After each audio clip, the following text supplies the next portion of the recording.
నమస్తే. Welcome to it's UTV devotional. నేను మీ నందు. ఇవాళ మనతో పాటు స్టూడియోలో ప్రముఖ ఆధ్యాత్మికవేత్త వేణుశ్యామ గారు ఉన్నారు. మరి అమ్మతో మాట్లాడి మనలో చాలా మందికి ఉన్న డౌట్స్ అన్నీ కూడా క్లియర్ చేసుకుందాం. నమస్తే అమ్మ. నమస్తే. ఎలా ఉన్నారు? అమ్మ, మళ్ళీ చాలామంది అమ్మవారికి జంతు బలి ఇస్తూ ఉంటారు. అసలు జంతు బలి ఇవ్వచ్చా? జంతు బలి అంటే అమ్మ ఇక్కడ 3 రకాల సాధనలు ఉంటాయి. మ్మ్. ఆ 3 రకాల సాధనలు ఏంటంటే మొదటి సాధనని పశు సాధన అంటారు. మ్మ్. రెండో సాధనని వేరు సాధన అంటారు. మూడో సాధనని దివ్య సాధన అంటారు. మ్మ్. ఈ పశు సాధనలో వాళ్ళు ఫిజికల్గా జంతు బలి ఇవ్వడం అన్నది ఆచారం. మ్మ్. అది శాస్త్రంలోనే ఉంది. ఇవ్వచ్చా అంటే శాస్త్ర ప్రకారం వాళ్ళు ఆ పరిణితుల్లో ఇచ్చినంత వరకు పూజా విధానంలో అది రైటే. ఎందుకంటే మన మనస్తత్వాన్ని బట్టి ఇప్పుడు సపోజ్ చూడండి, కొంతమంది నాన్ వెజిటేరియన్ తింటారు, కొంతమంది వెజిటేరియన్ తింటారు. మ్మ్. ఎవరైనా కూడా అంటే చాలామంది ఏమంటారు, నేను నేచురల్గా ఏ వచ్చాయో వాటిని తింటున్నాను, మ్మ్. అలా తినకూడదు అని అంటే ఈ కూరగాయలు తినేవాళ్ళు ఏం చెప్తారు, ఆ తినేవాళ్ళని తప్పు అని చెప్తారు. అవును. కానీ ఒక్కసారి ఆలోచిస్తే ఇప్పుడు ఆనపకాయ కూర తిన్నాను అనుకోండి, మ్మ్. ఆనపకాయని కట్ చేస్తున్నానా లేదా? దాన్ని చంపేసినట్టే కదా. అందులో మరి మ్మ్. జీవం ఉందా లేదా? ఉంటుంది.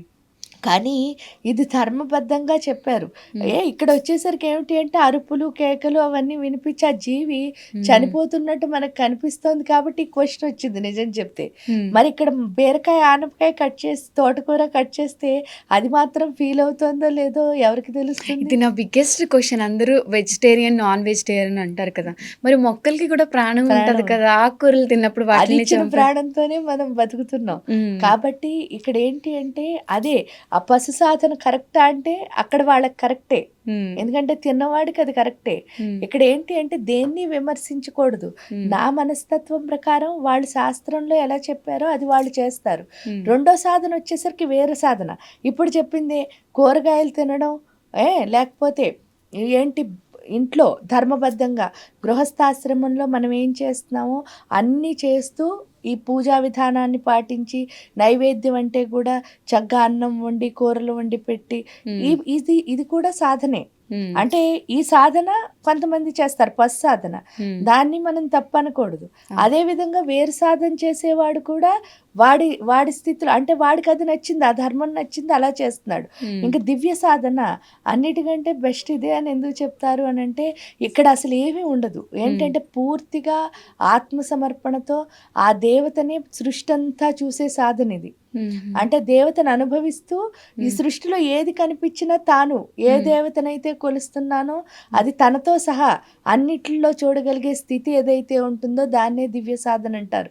అది మీకు అర్థం అవ్వాలి అంటే మన ఎవరు అంటే కృష్ణుడు, రాధాదేవి ఏంటంటే కృష్ణుడిని చాలా బాగా ఇష్టపడతారు, అది అందరికీ తెలుసున్నదే.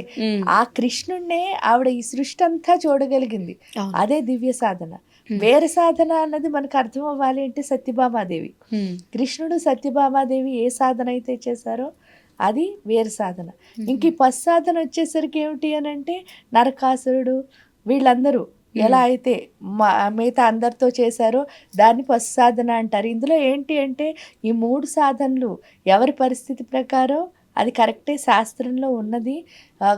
అది నేను చేయాలా వద్దా అన్నది నా ఇష్టం తప్పితే దాన్ని విమర్శించడం మాత్రం తప్పు. ఎందుకంటే మనం చేస్తున్నది మన పద్ధతిలో రైట్ అయితే వాళ్ళు చేస్తున్నది వాళ్ళ పద్ధతిలో రైట్. కాకపోతే తర్వాత ఏమైంది అంటే ఎప్పుడైనా సరే ఇంకో దాన్ని హింస పెడితే మనకి అదే హింస ఎదురవుతుంది అనడం మనం చాలామందిని చూసాం. కాబట్టి చెయ్యాలా వద్దా అన్నది మన ఇష్టమే, మన మనస్తత్వం ప్రకారం, తప్పు అయితే కాదు. అంటే గరుడ పురాణం కొన్ని వీడియోస్ చూసినప్పుడేమో ఇక్కడ మనం అమ్మవారికి ఇవన్నీ బలిస్తే పైకి వెళ్ళిన తర్వాత మీకు ఆ పనిష్మెంట్లు ఉంటాయి అని చెప్పి, కొంతమంది ప్రెగ్నెంట్స్ ఉమెన్ ఉన్న ఇంట్లో మాత్రమే ఇవ్వకూడదు అని అంటూ ఉంటారు.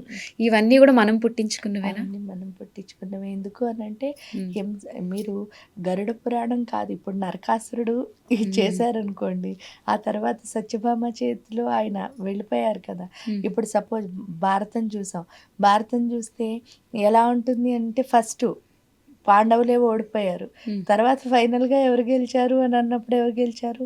ధర్మమే గెలుస్తుంది. ఎప్పుడైనా సరే ఇంకో దాన్ని హింస పెట్టేది దేవతకి ఎప్పుడూ ఓకే కాదు. హ్మ్. అట్ ది సేమ్ టైం ఏంటంటే, ఆ సాధన అన్నది ఉంది కాబట్టి, హ్మ్. వాళ్ళ ప్రకారం అంటే హింస అన్నది ఎలా ఉంటుంది అనంటే, ఇప్పుడు సపోజు మనం బాగా అంటే చూడండి, అది నేను చెయ్యకపోతే ఉండలేను అని చెప్పేసి చాలా వాళ్ళకిష్టం లేకపోయినా చేసేది హ్మ్. కుదరదు. హ్మ్. అంటే వాళ్ళ అభిమతంతో చేసేదేదైనా తప్పు కాదు హ్మ్. అని నాకనిపిస్తుంది.